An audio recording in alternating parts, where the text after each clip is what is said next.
Comment l'innovation se met au service de la création et de la valorisation des savoir-faire locaux? Ce sera le sujet des Contes de l'innovation aujourd'hui. Dans ce nouvel épisode, nous allons parler d'artisanat et de métiers d'art. Nous reviendrons sur l'aventure des Nouvelles Grisettes. C'est à la fois une association et un lieu concept qui est dédié à la mode en Occitanie et qui s'est créé pendant le premier confinement. Bienvenue dans les Contes de l'innovation, le podcast réalisé par Myriagone Conseil.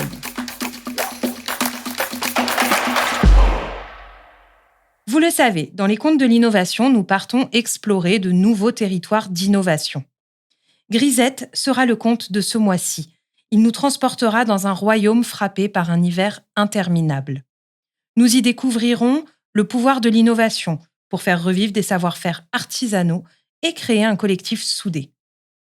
Pour nous partager ce conte, j'ai le plaisir de recevoir Muriel Fournier. Bonjour Muriel. Bonjour à tous. Muriel, vous êtes présidente de l'Association des Nouvelles Grisettes. Pouvez-vous vous présenter et nous présenter également ce lieu innovant et ce lieu d'innovation? Alors, les Nouvelles Grisettes, c'est un projet fou qui est né suite au premier confinement. 4 fondateurs, 4 entrepreneurs, dont moi, avons décidé d'aider la filière couture et de mettre en avant le savoir-faire local et le savoir-faire d'Occitanie en particulier. Donc aujourd'hui, les Nouvelles Grisettes, c'est un lieu concept qui se trouve à Pérols, dans lequel on va pouvoir retrouver un grand nombre d'activités, toutes autour du monde du textile, de la couture et de la mode, made in Occitanie, fabriqué en Occitanie. Et donc, on va pouvoir trouver notamment un atelier de production conceptuel, un restaurant d'insertion, un magasin avec des produits textiles, tous fabriqués en Occitanie. Et depuis peu, on a une boutique éphémère sur la place de la Comédie. Et c'est donc de cette aventure dont vous allez nous parler dans le conte d'aujourd'hui. Ce conte s'intitule Grisette. Muriel, c'est à vous.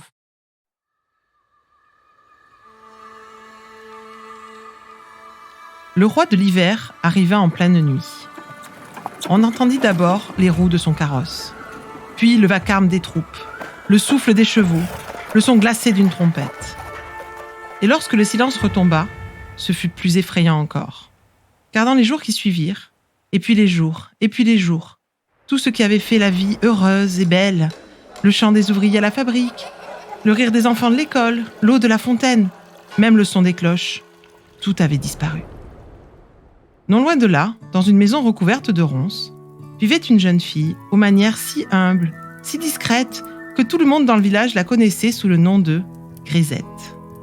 Elle vivait seule avec son père, un ancien tailleur, et gagnait par quelques menus travaux de couture, juste de quoi entretenir la maisonnée.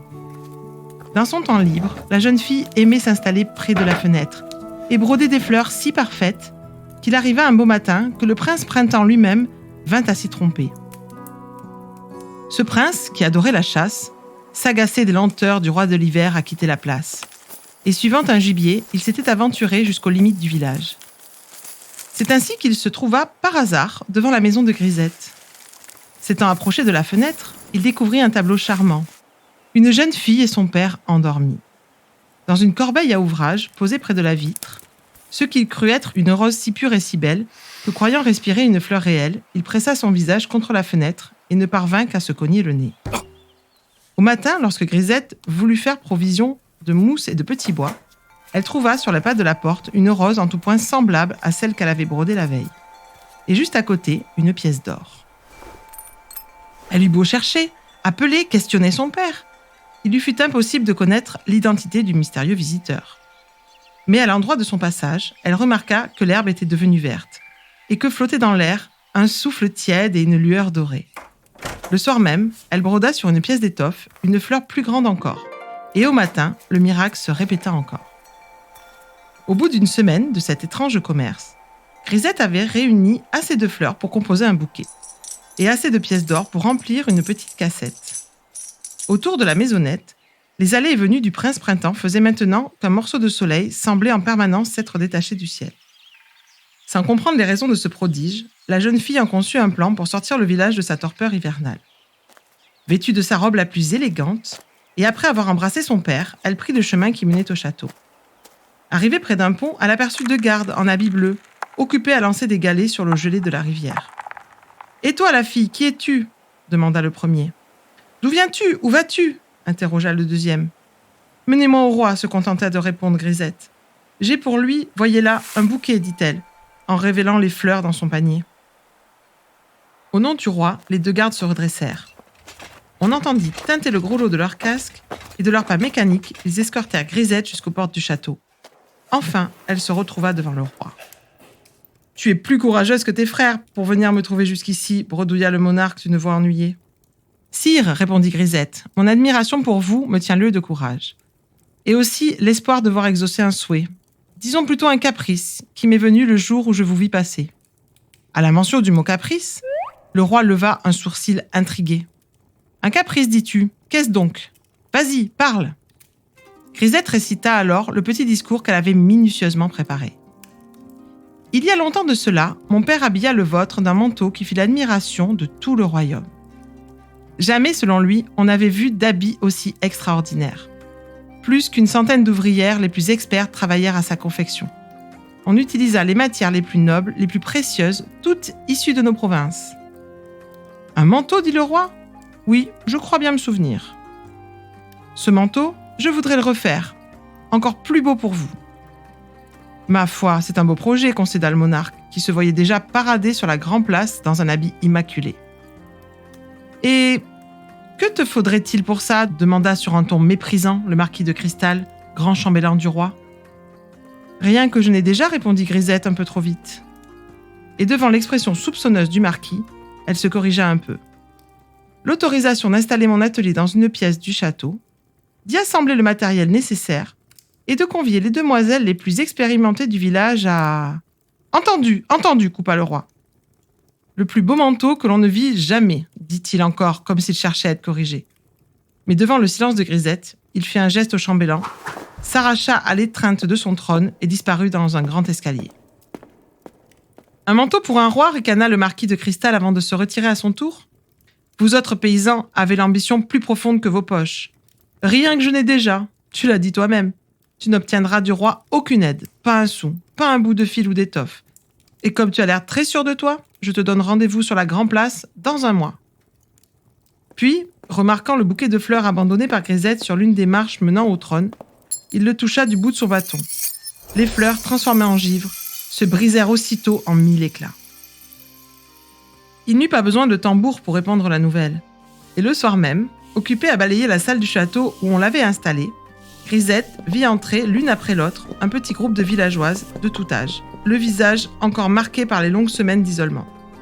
Sans qu'un mot ne soit dit, l'une s'empara d'un seau, l'autre d'une pelle, l'autre encore d'un battoir. On secoua les teintures et les rideaux. On nettoya, frotta, savonna jusqu'à l'épuisement. Il faisait nuit lorsque chacun rentra chez soi, avec dans le regard une flamme nouvelle. Grisette trouva son père endormi près de la cheminée. Ce soir-là, elle n'eut pas le courage de broder. Pourtant, au matin, ce ne fut pas une fleur qu'elle découvrit devant la porte, mais un immense rosier, d'un rouge enflammé, qui courait sur le mur et s'étirait jusqu'à la cheminée. Et au milieu d'une pièce, elle trouva un coffre rempli d'or qu'elle utilisa pour faire venir de tous les coins du royaume les bobines de fil, les pièces d'étoffe, les aiguilles et les métiers à tisser. Très vite, on organisa l'atelier. Les plus expérimentés enseignaient aux plus jeunes. Chacun exerçait selon ses capacités. Pendant que l'une dessinait les motifs, une autre cousait, triait les bobines par couleur, s'occupait de l'entretien des machines. 1 semaine avant la date fixée, on annonça au château que le manteau était prêt. Tout le village impatient était rassemblé sur la grande place. Le roi et le marquis de Cristal s'étaient installés devant leurs troupes au premier rang. Ils virent d'un air intrigué la foule des ouvrières sortir des ateliers. Jusqu'au dernier moment, elles dissimulèrent à la vue l'habit royal promis au monarque. Puis enfin, répondant à un geste de Grisette, elles s'écartèrent en tenant chacune un bout d'étoffe, tissée, et se mirent à dérouler une pièce d'étoffe brodée de tant de fleurs que toute la place en fut débordée. Ce fut comme une vague, suivie d'autres multiples vagues de lumière et de couleurs, comme un jardin surgi des profondeurs. On vit le roi de l'hiver reculer dans un mouvement effrayé. Mais ce n'est pas... Et il ne put jamais terminer sa phrase.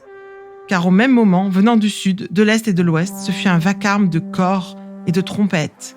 Les troupes du prince Printemps, vêtues de leurs armures étincelantes, encerclèrent de toutes parts le village. L'air se mit à vibrer, les arbres à frissonner, et une chaleur soudaine se mit à monter de la terre. Il eut le cri d'un enfant. Oh, un oiseau! Puis celui d'un autre. C'était l'eau de la fontaine qui venait de se remettre à couler. Et lorsque la foule voulut se tourner avec colère vers le château du roi, de l'hiver et de ses troupes, du marquis de Cristal et des gardes au chapeau à grelots, ne restait plus qu'une grande flaque d'eau. Descendu de sa monture, le prince Printemps vint s'incliner humblement devant Grisette. Si une fleur fait bouger un homme, s'amusa la jeune fille, il fallait bien un jardin pour tenter une armée. C'est ma foi vrai, concéda le prince, et il se pencha pour caresser du doigt l'une des fleurs brodées sur l'étoffe étendue sur le sol. À nouveau, il sembla que la terre se mettait à trembler.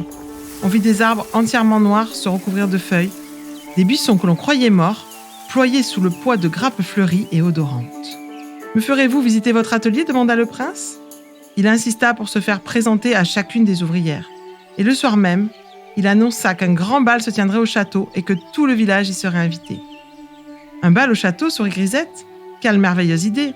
Nous avons dans notre atelier de quoi confectionner à vos troupes de fort jolis costumes. » Et d'un geste rapide, elle sortit de sa poche un crayon et un petit carnet.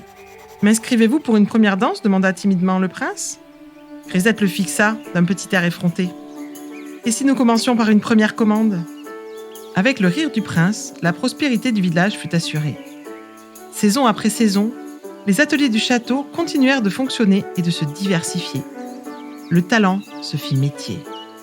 Mais on dit que chaque soir, avant de se coucher, par habitude ou superstition, Grisette n'oublie jamais de déposer à sa fenêtre une fleur brodée.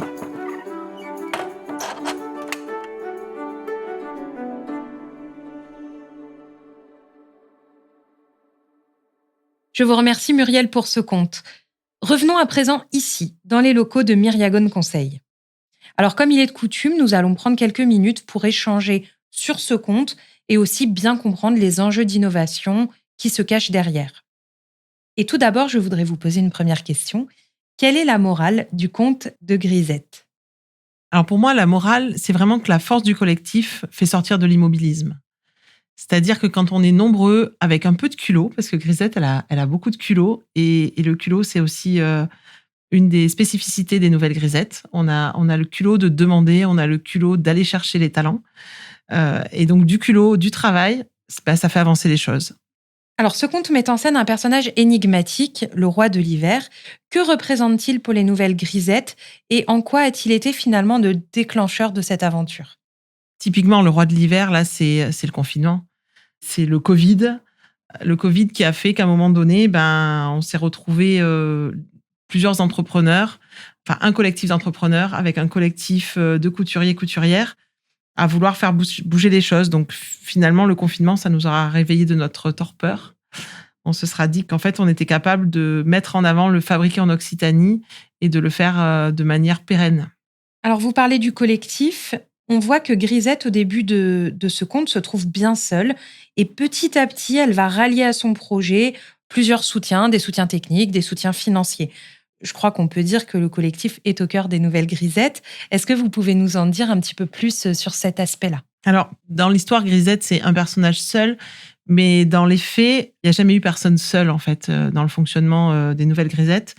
Le collectif est né tout de suite. En fait, c'est vraiment un assemblage de plusieurs collectifs. D'un côté, donc, un collectif d'entrepreneurs, puisqu'il y a à peu près une quarantaine d'entreprises différentes et d'entrepreneurs différents qui sont venus apporter leurs compétences et qui viennent toujours apporter leurs compétences sous forme notamment de mécénat de compétences au quotidien pour faire évoluer, pour faire progresser la structure et même pour faire tourner certaines choses du quotidien. Et en parallèle, il y a un collectif de couturiers, couturières, de personnes du métier. Maintenant, il y a aussi les filières qui sont venues se rajouter, les créateurs, les marques emblématiques de la région. Et ce collectif-là, c'est un collectif, lui, qui s'est créé au fur et à mesure. Je dirais que finalement, Grisette, c'est peut-être les 4 fondateurs et rapidement le collectif d'entrepreneurs autour. Et ensuite, tout ce qui est venu se rallier, ça va être les filières, les pouvoirs publics aussi, à un moment donné, qui sont venus accompagner le projet. Alors, pour terminer sur cette partie d'interview, est-ce que vous pouvez nous parler d'un personnage, qu'il soit fictif ou non, et qui vous inspire ? Alors, ça va être un collectif que je vais choisir comme personnage. Ça n'est pas coutume. Ouais, c'est difficile pour les nouvelles Grisettes de sortir du collectif. Ce sont justement les Grisettes. Les Grisettes, les vraies Grisettes, c'était ces couturières d'antan. Alors, on les situe entre le 17e, 19e siècle, selon les livres d'histoire.